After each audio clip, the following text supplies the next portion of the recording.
आप देख रहे हैं हमारा YouTube चैनल दी सच्चा भारत और आज के इस बुलेटिन में आपका स्वागत है।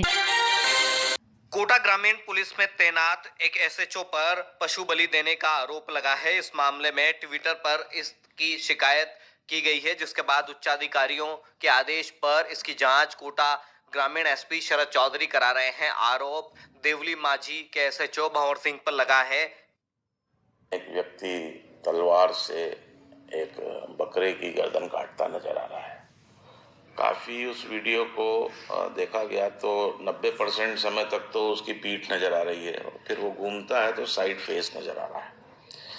तो जिन्होंने मुझको और आईजी विभिन्न अधिकारियों को टैग किया था, तो उनके मुताबिक ये एसएचओ वो हैं। प्रथम दृष्टया जो मैंने जानकारी करी तो वो शायद 2 दिन के लिए अवकाश पर अपने गांव शहर 12 गए हुए थे। वहाँ उनके कोई पोते का फंक्शन था, समवॉट लाइक दिस। वो कृत्य नज़र आ रहा है, वो वास्तव में एसएचओ है या कोई अन्य है, वो उनके घर के फंक्शन की फ़ोटो है। इस सारे तथ्यों की जानकारी के लिए मेरे द्वारा सीओ सांगोद रामेश्वर परिहार जी को तुरंत उसी प्रभाव से उसकी जांच दी गई है और जैसा उस जांच का निष्कर्ष मुझे प्राप्त होगा उसके अनुसार कानूनी प्रावधानों के तहत कोई अगर कार्रवाई अपेक्षित होगी तो वो तुरंत की जाएगी।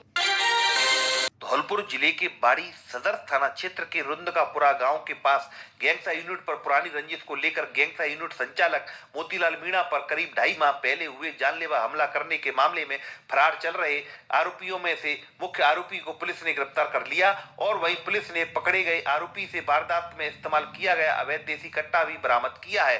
पुलिस आरोपी से घटना को लेकर गहनता से पूछताछ कर रही है, जिसे बाड़ी न्यायालय में पेश किया है। मामला यूं है कि गैंगस्टर यूनिट संचालक मोतीलाल मीणा और उसके साले के ससुर खेमचंद मीणा पुत्र तेज सिंह मीणा निवासी गांव उमरे थाना सदर बाड़ी से पुरानी रंजिश चली आ रही है। पुरानी दुश्मनी को लेकर करीब 2.5 माह पूर्व आरोपी खेमचंद ने 15 लाख रुपए फिरौती की मांग की थी। आरोपी खेमचंद ने मोतीलाल मीणा को धमकी दी कि गैंगस्टर यूनिट को बंद कर देना, अन्यथा गोली से हत्या कर दी जाएगी। मोतीलाल मीणा ने बाड़ी सदर थाने पर दर्ज कराई रिपोर्ट में बताया कि इसकी शिकायत उन्होंने एसपी केसर सिंह शेखावत को भी परवाद पेश कर उस समय दर्ज कराई थी। परवाद में एसपी ने स्थानीय सदर थाना पुलिस को कार्रवाई करने के लिए निर्देश किया था। इसके बाद आरोपी 2 बाइकों पर सवार होकर अपने 5 साथियों के साथ पहुंच गया, जिन्होंने मोतीलाल पर फायरिंग कर दी। फायरिंग के दौरान गोली मोतीलाल के कंधे में लगी थी। मीणा ने रिपोर्ट में बताया कि आरोपी बंधक बनाकर गैंगस्टर यूनिट से दूर खेतों पर ले गए, जहां आरोपियों ने खेत में पटक कर लाठी डंडों से भी मारपीट की और आरोपी पीड़ित से सोने की जंजीर, अंगूठी एवं मोबाइल को छीनकर फरार हो गए थे। उक्त घटना को लेकर पुलिस ने मामला दर्ज किया था और आरोपी तभी से फरार चल रहे थे। पुलिस ने अनुसंधान के दौरान मुखबिर की सटीक सूचना पर उक्त मामले के घटना के समय से फरार चल रहे मुख्य आरोपी खेमचंद मीणा को संतनगर मोड़ से घेराबंदी देकर कड़ी मशक्कत के बाद गिरफ्तार किया है, जिसके कब्जे से पुलिस ने एक 12 बोर का अवैध देसी कट्टा भी बरामद किया है। पुलिस आरोपी से गहनता से पूछताछ कर रही है, जिसे बाड़ी न्यायालय में पेश किया है। मुकेश अंबानी के घर एंटीलिया के पास संदिग्ध कार के मामले की जांच करेगी क्राइम ब्रांच। मामले की जांच के लिए 8 टीमें बनाई गई। संदिग्ध स्कॉर्पियो से धमकी भरा लेटर भी मिला। चिट्ठी में लिखा, नीता भाभी और मुकेश भैया ये झलक है, अगली बार ब्लास्ट की धमकी। एसयूवी से मिले 21 जिलेटिन के रॉड। पुलिस के मुताबिक जिलेटिन का कुल वजन 2.60 किलो, एक कार को उड़ाने के लिए काफी। क्राइम ब्रांच के अधिकारियों के मुताबिक गाड़ी में सिर्फ एक शख्स मौजूद था, कई घंटों तक गाड़ी में बैठा रहा। कार पर लगी थी फर्जी नंबर की प्लेट। पुलिस सूत्रों के मुताबिक स्कॉर्पियो में जिलेटिन रखने वालों ने मुकेश अंबानी के काफिले को कई बार किया होगा फॉलो। उसके बगैर गाड़ियों से मिलते जुलते नंबर प्लेट बनाना मुमकिन नहीं। मुकेश अंबानी के घर की कई गुना बढ़ाई गई सुरक्षा। एंटीलिया की सुरक्षा पर पुलिस के आला अधिकारियों की नजर। तमाम सीसीटीवी कैमरों के कब्जे में लेकर खंगाल रही है पुलिस। कोझिकोड रेलवे स्टेशन पर एक यात्री के पास से विस्फोटक का जखीरा बरामद। आरपीएफ ने जिलेटिन की 100 छड़ें, 150 डिटोनेटर बरामद किए। महिला को हिरासत में लेकर पुलिस कर रही है पूछताछ। तमिलनाडु में एमजीआर यूनिवर्सिटी का 33वां दीक्षांत समारोह। थोड़ी देर में पीएम मोदी करेंगे संबोधित। राज्यपाल बनवारीलाल पुरोहित भी कार्यक्रम में होंगे शामिल। नॉर्थ कश्मीर के गुलमर्ग में आज से दूसरे खेलो इंडिया का आगाज। वीडियो कॉन्फ्रेंसिंग के जरिए पीएम मोदी करेंगे उद्घाटन।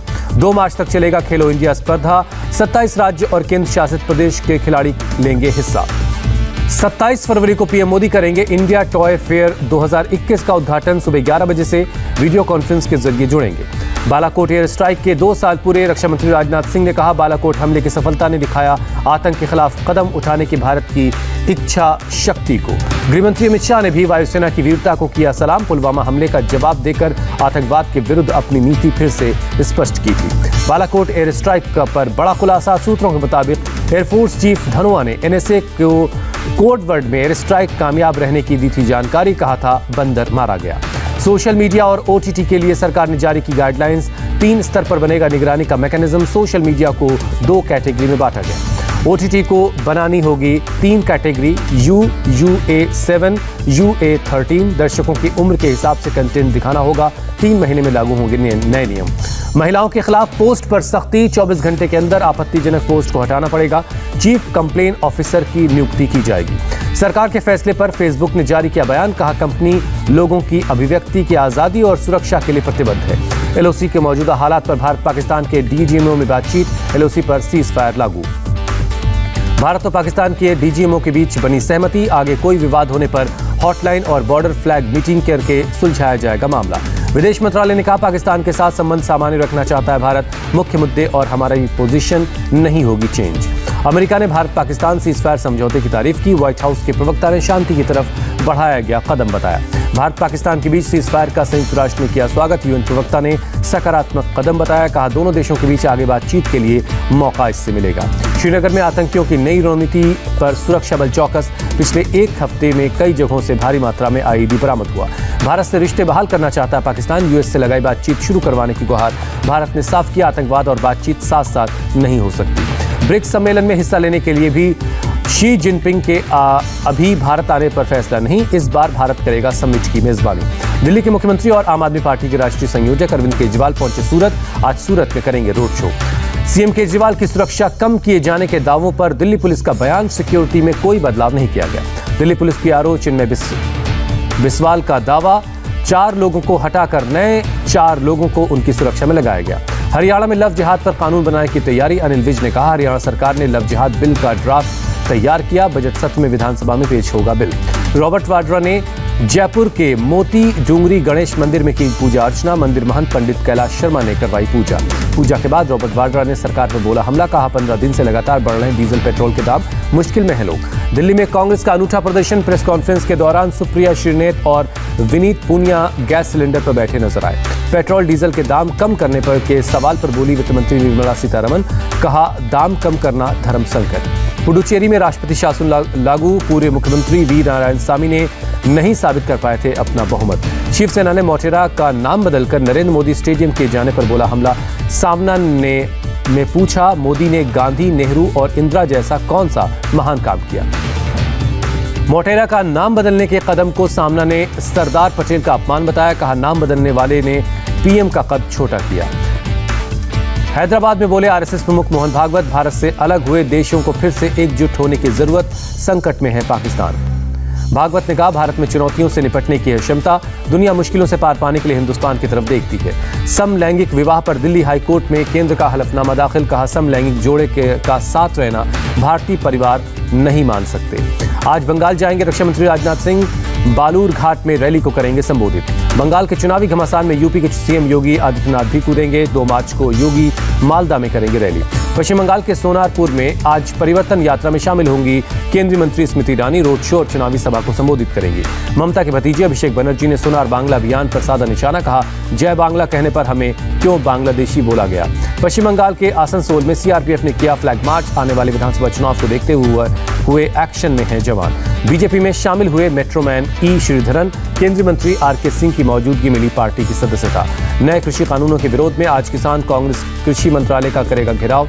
किसानों के प्रदर्शन के 3 महीने पूरे होने पर थाली बजाकर जताएंगे विरोध। कृषि मंत्री नरेंद्र सिंह तोमर का बयान। कहा, किसान सरकार के प्रस्ताव पर अपना मत लेकर आएंगे तो बातचीत के लिए तैयार है। कनाडा में एनडीपी नेता जगमीत सिंह के घर के बाहर प्रदर्शन। कनाडा में रह रहे भारतीय मूल के लोगों ने जताया अपना विरोध। एनडीपी ने पीएम जस्टिन ट्रूडो को दिया है समर्थन।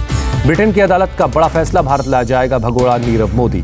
लंदन की अदालत ने कहा, नीरव मोदी के सबूत नष्ट करने और गवाहों को डराने की साजिश रची थी। फैसले के खिलाफ 14 दिन के अंदर हाईकोर्ट में अपील कर सकता है नीरव मोदी, लेकिन पुख्ता सबूतों की वजह से बचने की गुंजाइश कम है। लंदन कोर्ट के फैसले पर विदेश मंत्रालय का बयान, कहा सरकार जल्द प्रत्यर्पण की कोशिश करेगी। कांग्रेस नेता सलमान खुर्शीद ने फैसले का स्वागत किया, लेकिन पूछा ये किसकी सफलता है, हमारी एजेंसी की या यूके के कानून की। फिर तेजी से बढ़े कोरोना के केस, एक दिन में 16,577 लोग पॉजिटिव मिले, 24 घंटे में 120 लोगों की जान गई। देश में एक दिन में 12,000 से ज्यादा लोगों ने दी कोरोना को मात। एक्टिव केस की संख्या बढ़कर 1,56,000 के पार पहुंची। महाराष्ट्र में एक दिन में कोरोना के 8,700 से ज्यादा केस मिले, 24 घंटे में 56 लोगों की जान गई। मुंबई में कोरोना के 1,145 नए केस, एक दिन में 5 मरीजों ने गंवाई जान। मुंबई के घाटकोपर में नगर निगम का अभियान, मास्क नहीं पहनने वालों पर कार्रवाई की गई। महाराष्ट्र के पालगढ़ में अगले आदेश तक साप्ताहिक बाजार बंद, सामूहिक शादियों पर भी लगी पाबंदी। बाल संरक्षण गृह से बुधवार को 6 बाल अपचारी भागने के मामले की जांच करने के लिए गुरुवार को राजस्थान राज्य बाल आयोग की 4 सदस्यीय टीम जांच करने भरतपुर पहुंची। आयोग की टीम ने संप्रेक्षण गृह पहुंचकर पूरे परिसर का निरीक्षण किया।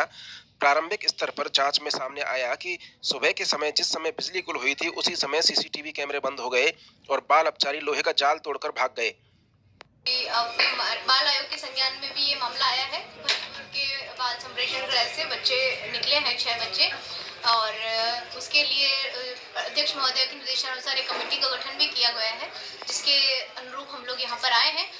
अभी जब हम लोग के यहाँ पे निरीक्षण के दौरान प्राइमा फेसिया हमें कुछ एक कमियाँ यहाँ पर नज़र आई हैं। यहाँ पे जो चाक चौबंदी होनी चाहिए, मुझे लगता है कि उतनी नहीं थी, हम सभी को ऐसा अनुमान लगा है। बच्चे प्लेस ऑफ सेफ्टी वाले बच्चे और जो हमारे सेपरेशन वाले बच्चे, दोनों तरह के बच्चे जो हैं यहाँ पर हमारे, और वो दोनों साइड के बच्चों ने तोड़ा है सरिया, और उसके बाद में वो लोग यहाँ से गए। कुछ समय के लिए यहाँ पर सीसीटीवी कैमरास भी नहीं चल रहे थे, उस दौरान की घटना है जब लाइट गई हुई थी। तो इन सब मुख्य बिंदुओं पर हम लोग देख रहे हैं, बारीकी से बात कर रहे हैं, निरीक्षण कर रहे हैं, और उसके जल्दी हम एक रिपोर्ट तैयार करके आयोग को प्रस्तुत करेंगे और उसके बाद में खुलासा किया जाएगा। और जो भी अधिकारी या कर्मचारी इसके लिए जिम्मेदार हैं, उनके खिलाफ सख्त से सख्त कार्रवाई सुनिश्चित की जाएगी। अजमेर विश्व प्रसिद्ध सूफी संत ख्वाजा मोइनुद्दीन हसन चिश्ती के 809वें उर्स अभी हाल ही में संपन्न हुआ है, तो वहीं दरगाह शरीफ के गद्दीनशीन सैयद फखर आजमी चिश्ती ने जिला प्रशासन और दरगाह कमेटी से दरगाह और आसपास के क्षेत्रों को सैनिटाइज करवाने की मांग की है। वहीं मीडिया से बातचीत करते हुए काजमी चिश्ती ने कहा कि हाल ही में संपन्न हुए ख्वाजा गरीब नवाज के 809वें उर्स में देश विदेश के ज़ायरीनों ने शिरकत की। अब ऐसे में कोरोना का खतरा बढ़ चुका है। अल्लाह का शुक्र है कि हमारे आका व मौला सरकार गरीब नवाज का 809वां उर्स सात खैरियत से संपन्न हुआ।